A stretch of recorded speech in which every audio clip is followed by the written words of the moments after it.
Immunotherapy is definitely here to stay in the early stage resectable non-small cell lung cancer space. And we really need new therapies to improve outcome information and outcome long-term prognosis for our patients. In terms of immunotherapy, checkpoint inhibition alone versus combination of immunotherapy plus chemotherapy across the Phase II trials, and then now the Phase III trial data that's coming out, what's evident is that the combination of chemotherapy and immunotherapy are superior to that of immunotherapy alone.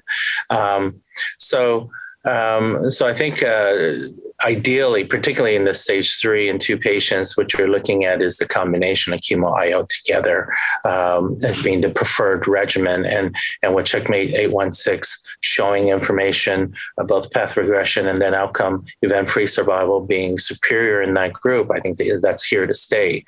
But there will be patients that are not going to be able to tolerate the chemotherapy for a variety of reasons.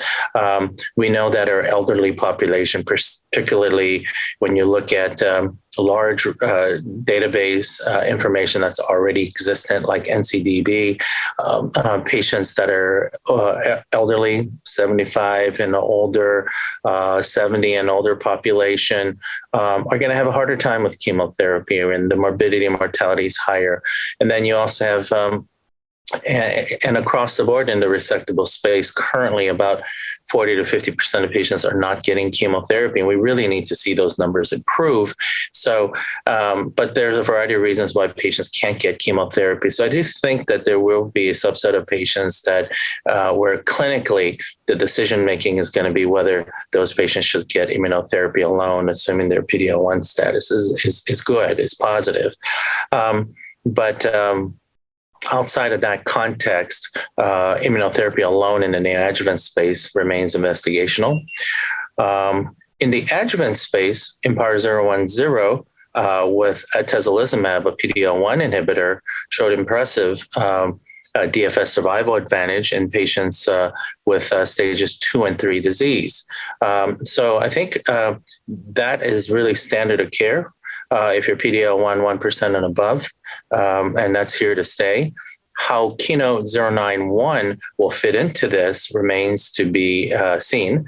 And I think that this is going to largely, and KEYNOTE-091 is adjuvant Pembrolizumab for resectable patients, 1B to stage 3 patients who have been resected, regardless of PD-L1 status. So